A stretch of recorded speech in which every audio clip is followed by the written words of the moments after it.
Ils ont abandonné Daba, machettes, limes pour utiliser désormais des tracteurs et des machines pour cultiver le riz. Les outils de travail de ces jeunes riziculteurs se modernisent grâce à l'assistance du FNJ, Fonds national de la jeunesse. Ils sont membres de la coopérative agricole de Longo, dans la sous-préfecture de Niakaramandougou.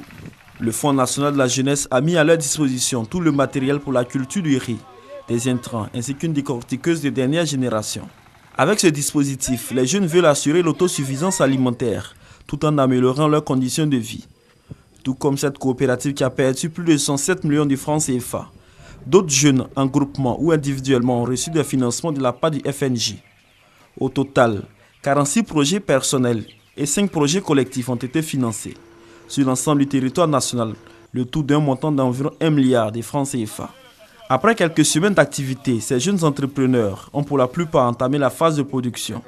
C'est le cas de Ouattara Feila, qui récolte 24 tonnes d'oignons sur une superficie de 2 hectares dans le département de Ferkessédougou.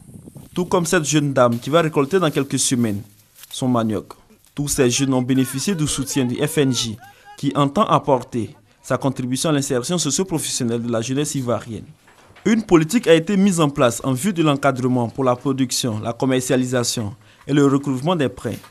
Des initiatives qui ont motivé le Fonds national tchadien, FONAGE, qui a effectué le déplacement d'Abidjan. Nous avons voulu venir ici en Côte d'Ivoire et entreprendre la coopération Sud-Sud, et parce que nos réalités sont les mêmes, pour cette raison que nous sommes ici, et nous croyons fermement à la coopération Sud-Sud.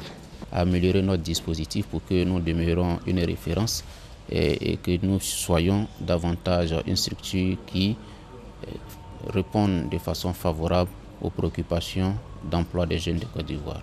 Lors des échanges, le ministre de la Promotion de la Jeunesse, des Sports et Loisirs a encouragé la délégation tchadienne. Il leur a également rappelé la volonté du chef de l'État ivoirien à créer 1 million d'emplois d'ici 2015 pour la jeunesse ivoirienne. Et selon lui, tout est mis en place pour réussir ce pari.